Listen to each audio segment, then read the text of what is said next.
بسم اللہ الرحمن الرحیم الحمد للہ وکفی وسلام علی عبادہ الذین اصطفی اما بعد 4 رمضان المبارک بروز اتوار 1447 ہجری پیش ہے قرآن کریم کی تاریخ۔ چونکہ رمضان کا مہینہ قرآن کا مہینہ ہے، اسی مناسبت سے قرآن کریم کی پوری تاریخ بیان کی جا رہی ہے۔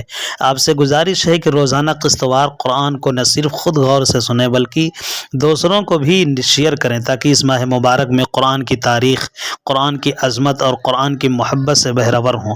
اللہ عز و جل ہمیں قرآن کی محبت عطا فرمائے اور اس کو سمجھنے اور اس پر عمل کرنے کی توفیق عطا فرمائے، آمین۔ جیسا کہ اس سے پہلے بتایا جا چکا ہے، ابتدائی اسلام میں قرآن کریم کی حفاظت کے لیے بنیادی طریقہ یہی اختیار کیا گیا کہ وہ زیادہ سے زیادہ صحابہ کو یاد کرا دیا گیا۔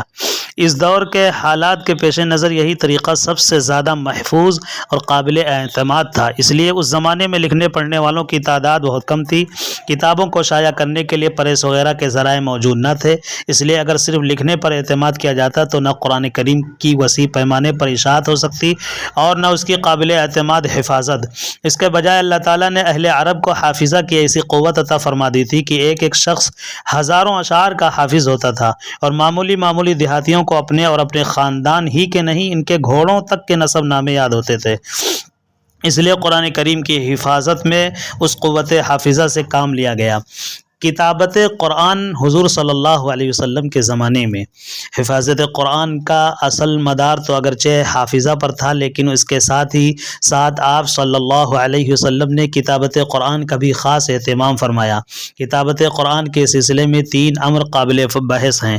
نمبر 1، قرآن کے لکھوانے میں جن امور کی ضرورت تھی وہ آلات اس وقت تھے یا نہیں۔ نمبر 2، حضور صلی اللہ علیہ وسلم کے زمانے میں یہ امر ضروری تھا یا نہیں کہ مسلمان کو تمام قرآن اور آپ خود قرآن کو لکھواتے۔ نمبر 3، آپ صلی اللہ علیہ وسلم نے اور اس وقت کے مسلمانوں نے قرآن کو لکھا یا لکھوایا تھا یا نہیں۔ چنانچہ پہلا امر، آپ صلی اللہ علیہ وسلم کے زمانے میں آلات کتابت کا ہونا۔ کتابت میں 2 امر کا ہونا ضروری ہے۔ اول، ایسے اشخاص جو لکھنا پڑھنا جانتے ہوں۔ دوسرے، وہ شے جس پر لکھا جا سکے۔ عرب میں گو کتابت کا فن کم تھا اور اس کا زیادہ رواج نہ تھا، لیکن اہل مکہ میں کچھ لوگ اس کو ضرور جانتے تھے اور جگہوں سے یہاں اس کا رواج زیادہ تھا۔ طبقات ابن سعد میں ہے کہ اہل مکہ کتابت جانتے تھے اور اہل مدینہ واقف نہ تھے۔ علامہ شبلی کے الفاروق میں ہے کہ صرف قریش میں 17 آدمی لکھنا جانتے تھے۔ غرض مسلمانوں میں بہت سے وہ لوگ تھے جو اسلام کے پہلے سے لکھنا پڑھنا جانتے تھے۔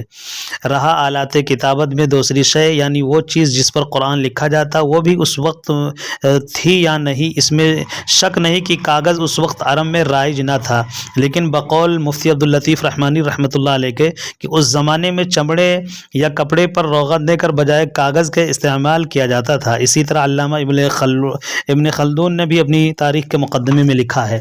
لہذا اس امر میں کسی قسم کا شبہ نہیں ہے کہ عہد نبوت میں لکھنے والے اور وہ شے جس پر لکھا جائے موجود تھی۔ لکھنے والے بھی 1-2 نہیں بلکہ سینکڑوں کی تعداد میں تھے۔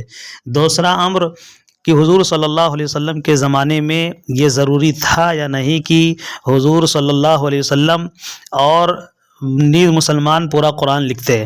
جاننا چاہیے کہ کتابوں وغیرہ کی حفاظت کے 2 طریقے ہیں۔ اول یہ کہ ان کو سینہ کے صفحات میں جگہ دی جائے اور اس میں ان کو بند کیا جائے۔ ثانی یہ کہ قرطاس میں انہیں جمع کر کے محفوظ رکھا جائے۔ اس میں شبہ نہیں ہے کہ پہلی صورت یعنی حفاظت کا ذریعہ ہے، لیکن انسان خواہ وہ کیسا ہی حافظہ قوی اور مستحکم رکھتا ہو، مگر بھول چوک سے جو انسان کے لوازمات اور اس کے خواص ہے، اس میں کسی کی کوئی تخصیص بھی نہیں بلکہ تمام انسان اس میں یکساں شریک ہے۔ لہذا اب جب کہ انسان کی یاد اور حافظہ متہم ہے اور پورے اعتماد اور رسوخ کے لائق نہیں ہے، تو کوئی فہمیدہ انسان محض اسی کو سند نہیں بنا سکتا اور کسی کتاب کی حفاظت کا ذریعہ تنہا اسے قرار نہیں دے سکتا۔ ہاں، اسی کے ساتھ یہ بھی ضروری ہے کہ قرطاس سے بھی کام لیا جائے اور جو نقش سینہ کے صفحوں پر کیا جائے وہی قرطاس پر بھی جمایا جائے۔ یہ نقش واقعی قابل وثوق اور معتبر اور یقینی ہوگا۔